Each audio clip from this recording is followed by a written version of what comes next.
안녕하세요. 오늘은 요한계시록 11장에 나오는 정말 수수께끼 같은 인물들이죠. 바로 두 증인에 대해 한번 이야기 나눠보려고 합니다. 이 사람들이 도대체 누굴까? 그리고 이 이야기가 오늘 우리랑 무슨 상관이 있을까? 궁금하시죠? 자, 지금부터 그 미스터리를 한번 파헤쳐 보겠습니다.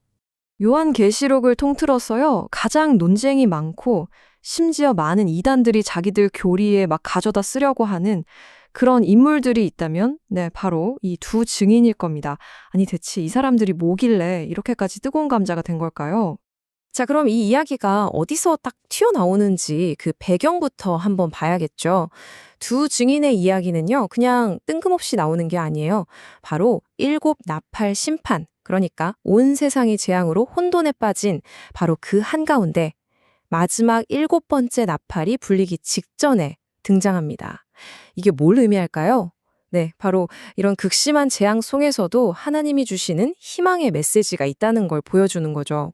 이야기는 좀 특이하게 시작해요.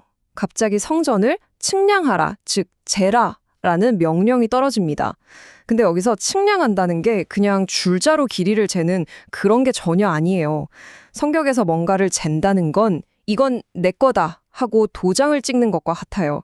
하나님의 소유권, 그리고 그분의 절대적인 보호를 상징하는 아주 강력한 행동인 거죠.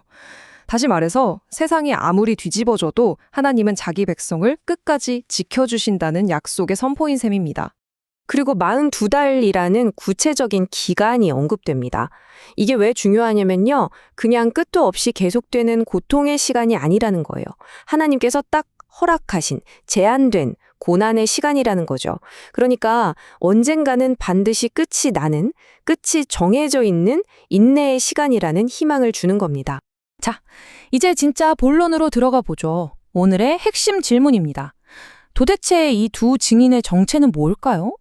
혹시 모세나 엘리야 같은 과거의 인물일까요? 아니면 미래에 나타날 어떤 특정한 두 사람?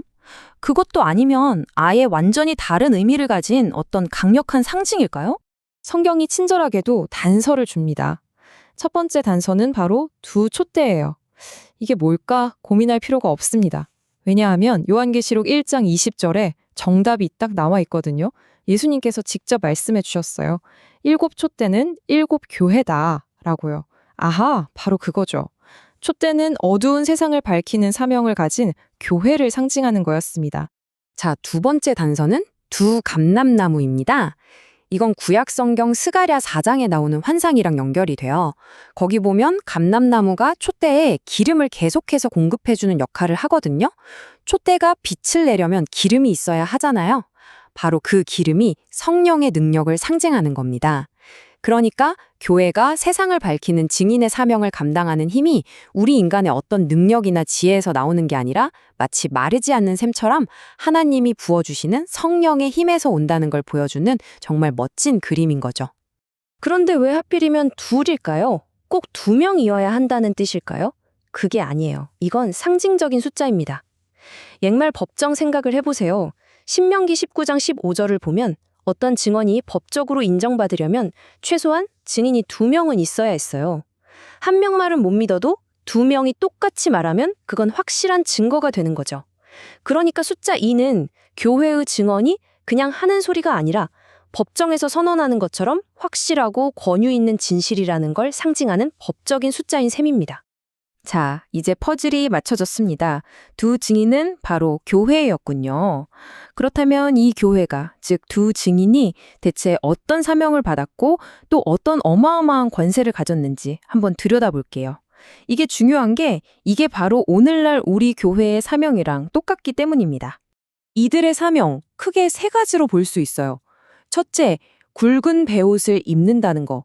이건 슬픔을 표현하는 옷이잖아요. 세상의 죄를 보면서 안타까워하고 여러분 회개해야 합니다 라고 외치는 선지자의 모습을 상징하는 거죠. 둘째, 1260일이라는 정해진 기간 동안 예언, 즉 하나님의 말씀을 전합니다. 하나님이 보호하시는 그 시간 동안 아주 담대하게 메시지를 선포하는 거예요. 그리고 마지막으로 그들의 증언에는요, 마치 모세나 엘리야 같은 전설적인 선지자들이 가졌던 그런 강력한 권위가 실려 있습니다. 이거 정말 어마어마한 이미지 아닌가요? 입에서 불이 나와서 원수를 태워버린대요. 이게 진짜 불이겠어요? 그들이 선포하는 말씀 자체가 그 어떤 무기보다 강력하다는 뜻이죠. 심지어 엘리야가 그랬던 것처럼 하늘을 닫아서 비가 못 오게 할 수도 있대요. 이건 교회가 선포하는 하나님의 말씀, 그 복음이 세상을 심판할 만큼 강력한 권세를 가졌다는 걸 아주 생생하게 보여주는 겁니다. 여기서 잠깐 이 부분을 가지고 정통적인 해석과 일부 이단들의 주장이 어떻게 갈리는지 한번 짚고 넘어갈게요. 저는 그냥 있는 그대로 전달만 해드리겠습니다. 보시는 것처럼 정통신학에서는 두 증인을 특정 인물이 아니라 모든 시대의 교회를 가리키는 상징으로 또 우리 모두를 위한 승리의 모델로 봅니다. 하지만 일부 이단들은 이걸 특정 개인, 그러니까 바로 자기네 교주나 관련 인물이라고 주장하죠. 그리고 그걸 이용해서 사람들을 통제하는 도구로 쓰는 경향이 있습니다. 똑같은 성경 구절인데 어떻게 보느냐에 따라서 이렇게 완전히 다른 이야기가 되는 겁니다. 자, 이제 이 이야기의 하이라이트, 클라이맥스로 가보겠습니다. 바로 두 증인의 죽음, 그리고 그 뒤에 이어지는 정말 영광스러운 부활 이야기입니다. 언뜻 보면 패배 같지만 아니에요. 이건 그들의 사명이 결국 어떻게 최종적인 승리로 끝나는지를 보여주는 아주 극적인 장면입니다. 이 영광으로 가는 길 한번 따라가 볼까요? 총 4단계가 있습니다. 첫째, 하나님이 맡기실 사명을 다 끝내기 전까지는 그 누구도, 그 어떤 세력도 이들을 해칠 수가 없어요. 절대적인 보호를 받는 거죠. 둘째, 드디어 사명이 끝나자 무적행에서 올라온 짐승, 즉 악의 세력에게 죽임을 당합니다. 세상 사람들은 너무 좋아서 막 축제를 벌이고 선물을 주고 받아요. 하지만 이게 끝이 아니죠. 셋째, 딱 사흘 반이 지나자 하나님께서 생명을 다시 불어넣으셔서 이들을 일으켜 세우십니다. 그리고 마지막 넷째, 모든 원수들이 두 눈으로 똑똑히 지켜보는 앞에서 하늘로 올라갑니다. 이야, 이보다 더 완벽한 승리가 어디 있겠습니까? 여기서 우리가 놓치지 말아야 할 가장 중요한 메시지가 바로 이겁니다. 이들의 부활은요, 악의 승리가 결국은 얼마나 허무하고 잠깐인지를 보여주는 통쾌한 대반전이에요. 그리고 이를 통해 하나님의 최종적인 승리는 그 무엇도 막을 수 없다는 사실이 온 세상에 그냥 선포되는 겁니다. 도장이 꽝 찍히는 거죠. 자, 지금까지 정말 놀라운 이야기를 살펴봤는데요.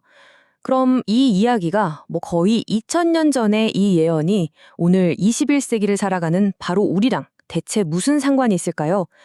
이 이야기가 지금 우리에게 던지는 메시지는 뭘지 마지막으로 한번 정리해 보겠습니다. 이 이야기의 핵심 메시지는요, 멀리 있는 게 아니라 바로 우리를 향하고 있습니다. 첫째, 여러분은 보호받고 있습니다. 하나님께서 성전을 지으셨던 것처럼 어떤 어려움 속에서도 당신을 자신의 소유로 삼고 지키고 계시다는 뜻입니다. 둘째, 우리에겐 사명이 있습니다. 바로 오늘날의 교회가, 우리가 이 시대의 두 증인으로 부름받았다는 거죠. 성령의 능력을 받아서 진리를 증언해야 합니다. 그리고 마지막으로 우리에게는 소망이 있습니다. 증인들이 죽음을 이기고 부활의 영광에 참여한 것처럼 지금 겪는 핍박이나 어려움은 정말 잠깐입니다. 우리를 기다리는 최종 승리는 영원할 겁니다. 자, 이 말씀으로 오늘 이야기를 마무리하려고 합니다. 귀 있는 자는 성령이 교회들에게 하시는 말씀을 들을지어다. 여러분, 이 두 증인의 이야기는 그냥 옛날 성경책에 박제된 이야기가 아닙니다. 오늘 우리 교회, 아니 바로 당신을 향해 외치고 있는 살아있는 메시지입니다. 이 음성에 여러분은 어떻게 반응하시겠어요?